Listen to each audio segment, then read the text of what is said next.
ओम शांति।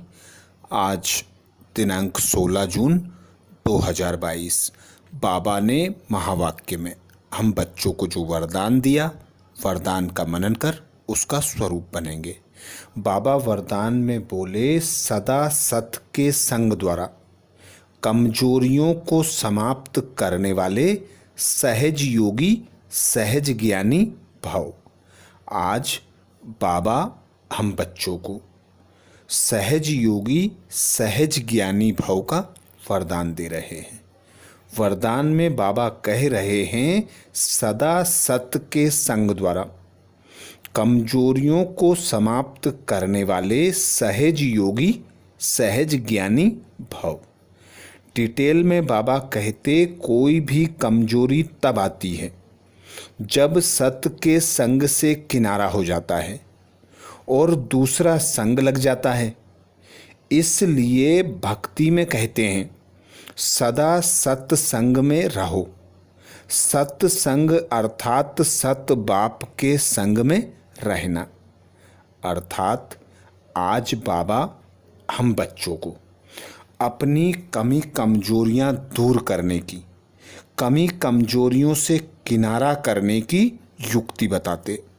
बाबा कहते, एक सत बाप के संग में रहो। एक सत बाप का संग अर्थात एक बाप को सदा साथी सहयोगी बनाकर उसके साथ रहो, उसकी छत्र छाया में रहो, उस बाप की बताई हुई श्रीमत को फॉलो करो। उस बाप के द्वारा जो तुम बच्चों को ज्ञान प्राप्त होता है, उस ज्ञान के मनन चिंतन में अपने मन बुद्धि को बिजी रखो। एक सत बाप ने जिस कर्तव्य के लिए निमित्त बनाया है, उस कर्तव्य को करो। सदा करावनहार की स्मृति हो। हम करनहार कर रहे हैं, सेवा अर्थ निमित्त बनकर कर रहे हैं। तो बाबा कहते, जब सर्वशक्तिमान बाप सत्य के संग में रहते हो तो तुम बच्चों की कमी कमजोरियां दूर होती हैं। अर्थात तुम भी मास्टर सर्वशक्तिमान बन जाते हो। तो कोई भी कमजोरी तुम बच्चों में जब आती है, जब तुम व्यर्थ में पड़ते हो, अर्थात कोई दूसरा असत का संग करते हो, व्यर्थ की बातों में अपने मन बुद्धि को उलझा लेते हो, तो बाबा कहते, समर्थ से दूर हो जाते हो। तुम बच्चे व्यर्थ में पड़ जाते हो, समय तथा शक्तियाँ वेस्ट जाती हैं। तो उस वेस्ट को बचाकर जमा का खाता भरपूर कर खुद को संपन्न संपूर्ण बनाना, सर्व कमजोरियों से मुक्त कर लेना, यही बाबा कहते सत्य का संग है, जिसे भक्ति में भी गाया जाता है। सदा सत्संग में रहो तो गति सद्गति अर्थात मुक्ति, जीवन मुक्ति मिल जाएगी। आगे बाबा कहते, आप सबके लिए सत बाप का संग अति सहज है, क्योंकि समीप का संबंध है। तो सदा सत्संग में रहे कमजोरियों को समाप्त करने वाले सहज योगी सहज ज्ञानी बनो। हम देखते हैं भक्ति मार्ग में सभी मनुष्य आत्माएं भगवान, ईश्वर, गॉड फादर, अल्लाह, देवी देवताओं को पूछते हैं, उनसे अनेक इच्छा मनोकामनाएं रखते हैं। पर हम ऐसी श्रेष्ठ भाग्यवान आत्माएं हैं जिनको स्वयं सत बाप आकर अपनी गोद में बिठाता है, अर्थात अपना बच्चा एडॉप्ट करता है, अपने सर्व खजानों का मालिक बना देता है।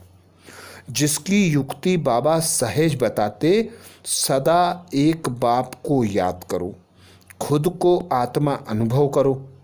तो हम जितना जितना खुद को अशरीरी अनुभव करते हैं, उस पिता परमात्मा को याद करते हैं, साथी सहयोगी बनाकर रखते हैं। क्योंकि हम सदा बाबा के लिए गायन गाते हैं, मात पिता तुम हमरे, हम बालक तेरे। मात पिता बंधु सखा सब कुछ तुम, एक बाबा दूसरा ना कोई। सर्व संबंधों की अनुभूति हमें उसी पिता से संगम युग पर प्राप्त होती है। बाप टीचर सद्गुरु बनकर हमारी पालना करते हैं, तो हम बच्चों के लिए बाप को याद करना, साथी सहयोगी बनाना, उसके संग में रहना अति सहज होता है। तो सदा उस सत्संग में रहना, सत बाप के ज्ञान का मनन चिंतन करना, परिवार वालों में रहना अर्थात ब्राह्मण परिवार में रहकर ज्ञान की लेन देन करना, जिससे हमारे अंदर जो कमी कमजोरियां हैं वह सहज समाप्त हो जाएंगी। हम सहज योगी और सहज ज्ञानी स्वतः और सहज बन जाएंगे। स्लोगन में बाबा कहते, सदा प्रसन्न रहना है तो प्रशंसा सुनने की इच्छा का त्याग करो। सदा प्रसन्न रहना है तो प्रशंसा सुनने की इच्छा का त्याग करो। अर्थात बाबा सदा हम बच्चों को एक ही श्रीमत देते, इच्छा अविद्या मात्रम बनो।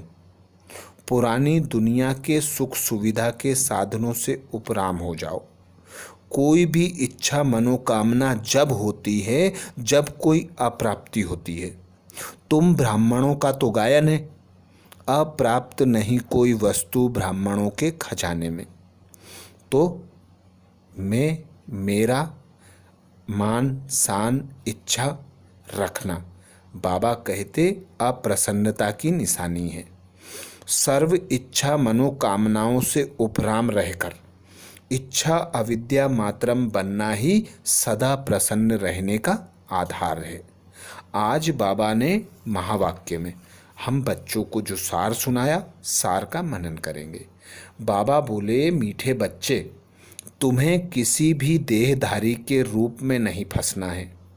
तुम अशरीरी बन बाप को याद करो तो आयु बढ़ेगी, निरोगी बनते जाएंगे। मीठे बच्चे, तुम्हें किसी भी देहधारी के नाम रूप में नहीं फंसना है। तुम अशरीरी बन बाप को याद करो तो आयु बढ़ेगी, निरोगी बनते जाएंगे। प्रश्न किया बाबा ने, सेंसिबल बच्चों की मुख्य निशानियां क्या होंगी? सेंसिबल बच्चों की मुख्य निशानियां क्या होंगी? उत्तर में बाबा कहते, जो सेंसिबल हैं वह पहले स्वयं में धारण कर फिर दूसरों को कराएंगे। बादल भर कर जाए वर्षा करेंगे। पढ़ाई के समय उबासी नहीं लेंगे। ब्राह्मणियों पर रेस्पॉन्सिबिलिटी है, यहाँ उन्हें ही लेकर आना है। जो रिफ्रेश होकर जाएं फिर वर्षा करें।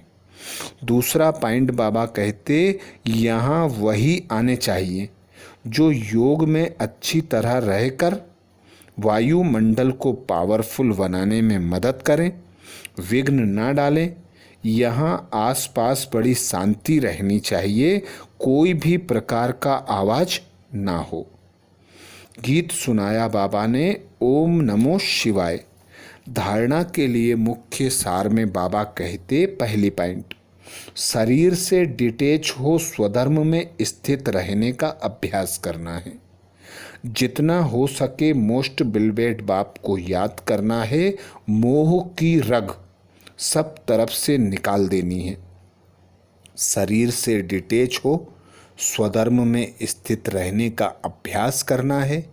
जितना हो सके मोस्ट बिलवेड बाप को याद करना है।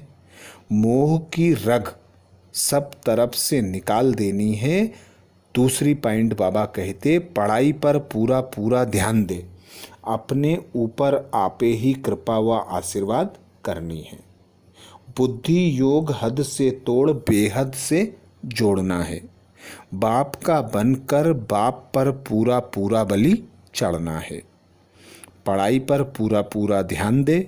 अपने ऊपर आपे ही कृपा व आशीर्वाद करनी है। बुद्धि योग हद से तोड़ बेहद से जोड़ना है। बाप का बनकर बाप पर पूरा पूरा बलि चढ़ना है। आज बाबा ने महावाक्य में मातेश्वरी जगदम्बा जी के अनमोल महावाक्य रखे, जिसमें मातेश्वरी जी ने मुक्ति जीवन मुक्ति की स्टेज के बारे में डिटेल में बताया। मातेश्वरी जी बोली, मुक्ति और जीवन मुक्ति दोनों स्टेज अपनी अपनी हैं। अब जब हम मुक्ति अक्षर कहते हैं तो मुक्ति का अर्थ है आत्मा शरीर के पार्ट से मुक्त है। गोया आत्मा का शरीर सहित इस सृष्टि पर कोई पार्ट नहीं है। जब आत्मा का मनुष्य हस्ती में पार्ट नहीं है, गोया आत्मा निराकारी दुनिया में है, सुख दुख से न्यारी दुनिया में है। इसको ही मुक्त स्टेज कहते हैं। इसे कोई मुक्ति पद नहीं कहते, क्योंकि कोई पुरुषार्थ किए बिगर यह पद प्राप्त हो जाता है।